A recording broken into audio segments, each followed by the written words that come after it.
السلام علیکم دوستو، آج کی اس ویڈیو میں ہم بات کرنے والے ہیں کہ شب قدر کی حقیقت کیا ہے اور شب قدر کو شب قدر کیوں کہا جاتا ہے، اور امت محمدیہ صلی اللہ تعالیٰ علیہ وسلم کو شب قدر کس وجہ سے عطا کی گئی۔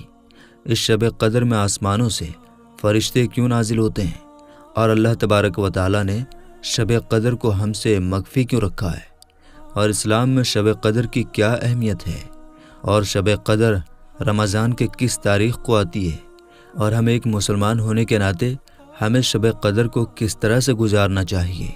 میرے دوستو، ان تمام سوالات کے جوابات ہم آپ کو قرآن و حدیث کی روشنی میں دیں گے، لہٰذا ہماری آپ سے یہی ریکویسٹ ہے کہ ہماری اس ویڈیو کو پورا ضرور دیکھیے گا تاکہ آپ شب قدر کے تمام فضائل و برکات کو حاصل کر سکیں۔ میرے دوستو، شب قدر کی ایک بڑی فضیلت یہ ہے کہ اس کے متعلق قرآن کریم میں پوری سورت نازل ہوئی ہے جس کا نام سورۃ القدر ہے۔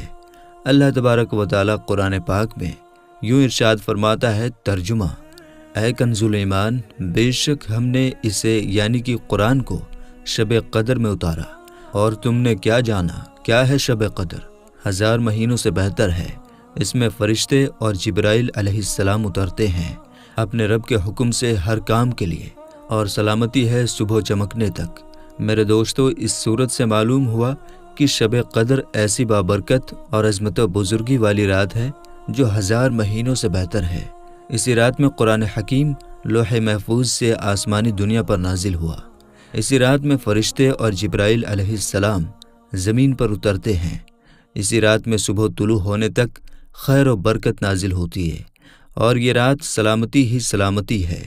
میرے دوستو، حضرت امام مالک رضی اللہ تعالی عنہ فرماتے ہیں کہ حضور نبی کریم صلی اللہ تعالی علیہ وسلم نے جب پہلی امتوں کے لوگوں کے عمروں پر توجہ فرمائی تو آپ صلی اللہ تعالی علیہ وسلم کو اپنی امت کے لوگوں کی عمریں کم معلوم ہوئیں۔ آپ صلی اللہ تعالی علیہ وسلم نے یہ خیال فرمایا کہ جب پہلے کے لوگوں کے مقابلے میں ان کی عمریں کم ہیں تو ان کی نیکیاں بھی کم رہیں گی۔ اس پر اللہ تبارک و تعالی نے آپ صلی اللہ تعالی علیہ وسلم کو شب قدر عطا فرمائی جو 1000 مہینوں سے بہتر ہے۔ اور حضرت مجاہد رضی اللہ تعالی عنہ فرماتے ہیں کہ نبی کریم صلی اللہ تعالی علیہ وسلم نے بنی اسرائیل کے ایک نیک شخص کا ذکر فرمایا جس نے 1000 ماہ تک راہ خدا میں جہاد کے لیے ہتھیار اٹھائے رکھے۔ صحابہ کرام علیہم رضوان کو اس پر تعجب ہوا تو اللہ تبارک و تعالی نے یہ سورت نازل فرمائی، اور ایک رات یعنی کہ شب قدر کی عبادت کو اس مجاہد کی 1000 مہینوں کی عبادت سے بہتر قرار دیا، اور اس مقدس اور مبارک رات کا نام لیلۃ القدر رکھے جانے کی چند حکمتیں ہیں۔ علماء کرام فرماتے ہیں کہ قدر کے ایک معنی مرتبے کے ہے۔ اس بنا پر یہ کہا جا سکتا ہے کہ اس رات کی عظمت و بزرگی اور اعلیٰ مرتبے کی وجہ سے اس کا نام لیلۃ القدر یعنی کہ مرتبے والی رات رکھا گیا ہے۔ اس رات میں عبادت کا مرتبہ بھی بہت اعلیٰ ہے۔ جو کوئی اس رات میں عبادت کرتا ہے وہ بارگاہ الہی میں قدر و منزلت والا ہو جاتا ہے، اور اس رات کی عبادت کا مرتبہ یہ ہے کہ وہ 1000 مہینوں سے بہتر ہے۔ اور قدر کے ایک معنی تقدیر کے بھی ہیں، اور چونکہ اس رات میں بندوں کی تقدیر کا وہ حصہ جو اس رمضان سے الگ رمضان تک پیش آنے والا ہوتا ہے وہ متعلقہ فرشتوں کو سونپ دیا جاتا ہے، اس لیے بھی اس رات کو شب قدر کہتے ہیں۔ اور حضور نبی کریم صلی اللہ تعالی علیہ وسلم نے ارشاد فرمایا، جب شب قدر ہوتی ہے تو حضرت جبرائیل علیہ السلام فرشتوں کے جھرمٹ میں زمین پر اترتے ہیں اور اس شخص کے لیے دعائے رحمت کرتے ہیں جو کھڑا یا بیٹھا ہو، اللہ تبارک و تعالیٰ کی عبادت کر رہا ہو۔ اور ایک روایت میں ہے کہ حضرت جبرائیل علیہ السلام اور فرشتے اس شب میں عبادت کرنے والے سے مصافحہ کرتے ہیں اور ان کی دعاؤں پر آمین کہتے ہیں یہاں تک کہ صبح ہو جاتی ہے۔ علماء کرام فرماتے ہیں کہ شب قدر میں عبادت کرنے والوں کو حضرت جبرائیل علیہ السلام اور فرشتے سلام و مصافحہ کرتے ہیں تو اس کی نشانی یہ ہوتی ہے کہ بدن کے رونگٹے کھڑے ہو جاتے ہیں، دل خشیت الہی سے لرزنے لگتا ہے، اور اس پر رکت طاری ہو جاتی ہے، اور آنکھوں سے آنسو جاری ہو جاتے ہیں۔ میرے دوستو، شب قدر کی تعین میں اختلاف پایا جاتا ہے۔ بعض کہتے ہیں کہ شب قدر سال بھر میں کسی بھی وقت آ سکتی ہے، اور بعض کہتے ہیں کہ شب قدر رمضان کے آخری عشرے کی تاک راتوں یعنی کہ 21، 23، 25، 27 اور 29 کی رات میں ہوتی ہے۔ بہرحال دوستو، کثیر علماء کے نزدیک 27ویں شب قدر ہے۔ حضرت امام اعظم ابو حنیفہ رضی اللہ تعالی عنہ سے یہی مروی ہے، اور حضرت امیر معاویہ رضی اللہ تعالی عنہ سے روایت ہے کہ آقا و مولا صلی اللہ تعالی علیہ وسلم نے ارشاد فرمایا، شب قدر رمضان کے 27ویں شب ہے، بحوالہ سنن ابی داؤد جلد نمبر 1 صفحہ نمبر 197۔ اور حضرت عثمان بن ابی العاص رضی اللہ تعالی عنہ کا ایک غلام بحری جہاز کا ملا رہا تھا، یعنی کہ وہ بحری جہاز چلاتا تھا۔ وہ ان سے کہنے لگا، ایک چیز میرے تجربے میں بہت عجیب ہے، وہ یہ کہ سال میں ایک رات سمندر کا کھارا پانی میٹھا ہو جاتا ہے۔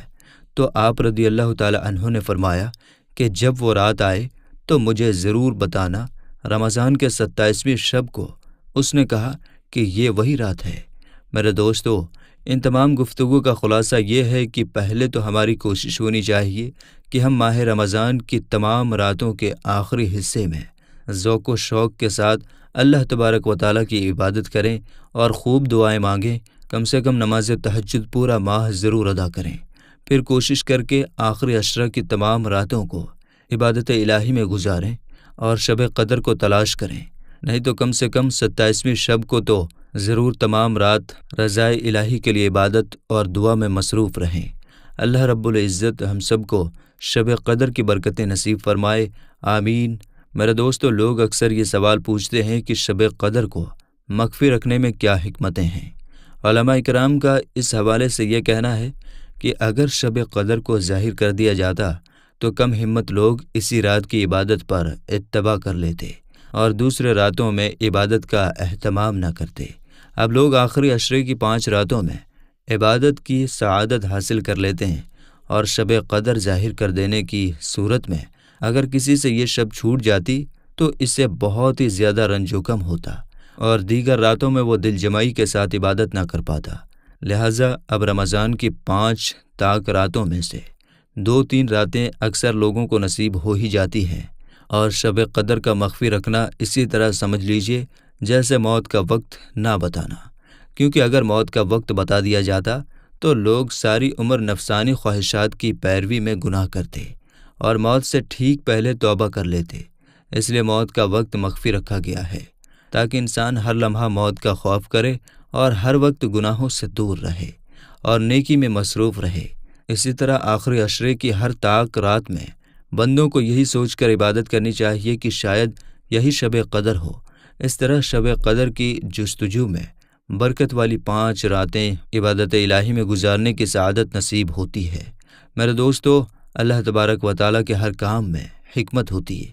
وہ ایک الگ بات ہے کہ ہمیں اس کا علم ہو یا نہ ہو، لیکن اللہ تبارک و تعالیٰ کا کوئی بھی کام حکمت سے خالی نہیں ہوتا، اور اسلام میں شب قدر کی بہت اہمیت ہے۔ حضور نبی کریم صلی اللہ تعالیٰ علیہ وسلم ارشاد فرماتے ہیں، ماہ رمضان میں ایک رات ایسی ہے جو 1000 مہینوں سے افضل ہے۔ جو اس رات سے محروم رہا وہ ساری خیر سے محروم رہا۔ اور حضور نبی کریم صلی اللہ تعالیٰ علیہ وسلم نے ارشاد فرمایا، جو شب قدر میں ایمان و اخلاص کے ساتھ عبادت کرتا ہے اس کے تمام پچھلے گناہ بخش دیے جاتے ہیں۔ بحوالہ بخاری، مسلم اور مشکات شریف۔ میرے دوستو، اور ہم سب کے آقا و مولا حبیب کبریا حضور نبی کریم صلی اللہ تعالیٰ علیہ وسلم کا ماہ رمضان میں یہ معمول تھا کہ جب رمضان کا آخری عشرہ آتا تو آپ صلی اللہ تعالیٰ علیہ وسلم عبادت میں اس قدر مشقت فرماتے جو دیگر ایام میں نہ کرتے تھے۔ حضور نبی کریم صلی اللہ تعالیٰ علیہ وسلم آخری عشرے کی تمام راتوں میں نہ صرف شب بیداری کرتے بلکہ اپنے گھر والوں کو بھی جگاتے تھے۔ میرے دوستو، غور فرمائیے، جب اللہ تبارک و تعالیٰ کے محبوب صلی اللہ تعالیٰ علیہ وسلم آخری عشرے میں عبادات میں مشقتیں اٹھاتے تھے جن کے صدقے اور طفیل ہم گنہگاروں کی بخشش ہونی ہے، تو ہم اور آپ آخری عشرے میں اللہ تبارک و تعالیٰ کی رضا کے لیے اپنے آقا و مولا صلی اللہ تعالیٰ علیہ وسلم کی سنت کیوں نہ اپنائیں؟ جس طرح کہ علامہ اقبال رحمۃ اللہ تعالیٰ علیہ ارشاد فرماتے ہیں کہ ہم تو مائل بکرم ہیں، کوئی سائل ہی نہیں، راہ دکھلائے کیسے رہ روے منزل ہی نہیں۔ آخر میں اللہ تبارک و تعالیٰ سے دعا ہے کہ اللہ تبارک و تعالیٰ ہمیں شب قدر کی قدر کرنے کی توفیق عطا فرمائے اور اس شب میں زیادہ سے زیادہ نیکیاں کرنے کی توفیق عطا فرمائے، آمین ثم آمین۔ تو میرے دوستو، آج کے لیے بس اتنا ہی، انشاءاللہ ملیں گے اگلی ویڈیو میں، تب تک کے لیے السلام علیکم، اللہ حافظ۔